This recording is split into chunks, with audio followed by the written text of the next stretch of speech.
Bom, agora a gente vai trabalhar com o gênero textual lenda, que é uma narrativa de caráter maravilhoso. Quando a gente fala caráter maravilhoso, não é aquela coisa esplêndida, no sentido, no adjetivo belo que a gente está falando. A gente fala maravilhoso é no sentido de acontecimentos fantásticos, tá? E que fatos históricos são deformados pela imaginação popular ou pela invenção poética. As lendas frequentemente contêm um elemento real, mas às vezes são inverídicas, né? Geralmente as lendas são utilizadas para dar explicações, assim como os mitos. As lendas elas são utilizadas para explicar a origem de determinadas coisas, né? Aqui no Brasil nós temos as lendas indígenas.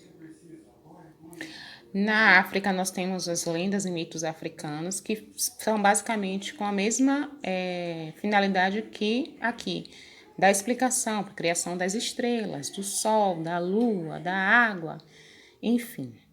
Bom, as lendas são contadas ao longo do tempo e modificadas através da imaginação do povo. Em latim, lenda é legenda, aquilo que deve ser lido.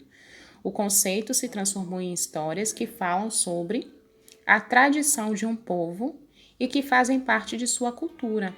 Então, as lendas, assim como os mitos, fazem parte da cultura popular como um todo, né? Recontam histórias passadas de pais para filhos. As lendas folclóricas são lendas narrativas de cunho popular que são transmitidas principalmente de forma oral, né, através do boca a boca, do contado, né? Não estão em livros. Estão agora porque foram recriadas, mas a princípio a lenda ela era constituída de forma oral, de geração para geração. As lendas não podem ser comprovadas cientificamente, pois são frutos da imaginação das pessoas que as criam. Elas fazem parte do nosso folclore. Então não tem uma explicação científica para a lenda. Ela pode ter acontecido? Sim, mas ela pode também não ter acontecido. Então, não tem como a gente procurar encontrar um fato, uma comprovação histórica que evidencie, que fundamente a criação de uma determinada lenda ou a criação de um determinado mito, ou se aquele conto é verídico ou não. Não dá para a gente ter essa informação, essa afirmação. Bom, a narrativa fantasiosa transmitida de tradição oral, esse é um resumo, né, da que a gente acabou de ver. De caráter fantástico, fictício, combina fatos reais e históricos. Pode possuir um fundo histórico ou destinar-se unicamente para a explicação de um fato geográfico, né? Mudança das estações. Tem um mito grego que é sobre a mudança das estações, que é o mito de Perséfone, que a gente viu em sala de aula. Apresenta heróis bem identificados,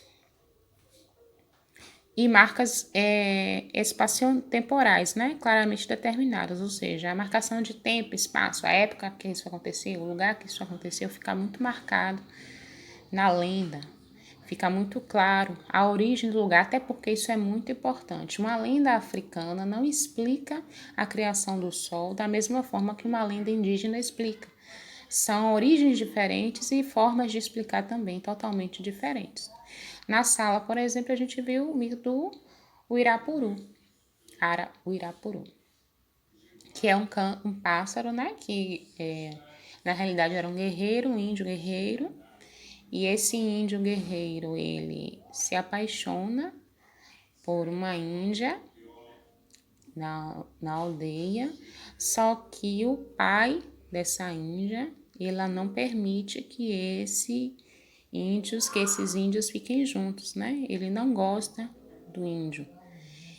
E aí o índio pede ao deus Tupã que o transforme em pássaro para que ele possa se aproximar da Índia, porque ele como pássaro, ninguém iria reconhecê-lo, né? Principalmente o pai dela, o cacique.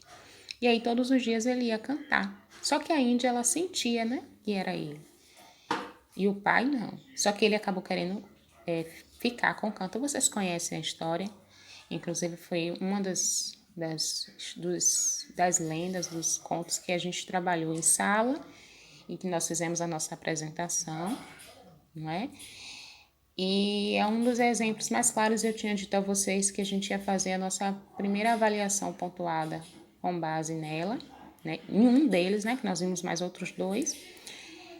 E esse seria o assunto, não é isso? Da nossa primeira. Eu estou repassando porque a aula de literatura, ela só acontece uma vez a semana, né? Acontecia. Enquanto estava tendo aula presencial, uma vez na semana. E as aulas que eu dei anteriores foram sobre português. E aí eu quis relembrar, para a gente não esquecer. Aí na próxima aula de literatura, que será daqui a 15 dias, eu vou já iniciar o novo assunto de literatura. Mas eu quis trazer esse novamente para a gente não esquecer, né? Porque já tem um tempinho que a gente viu.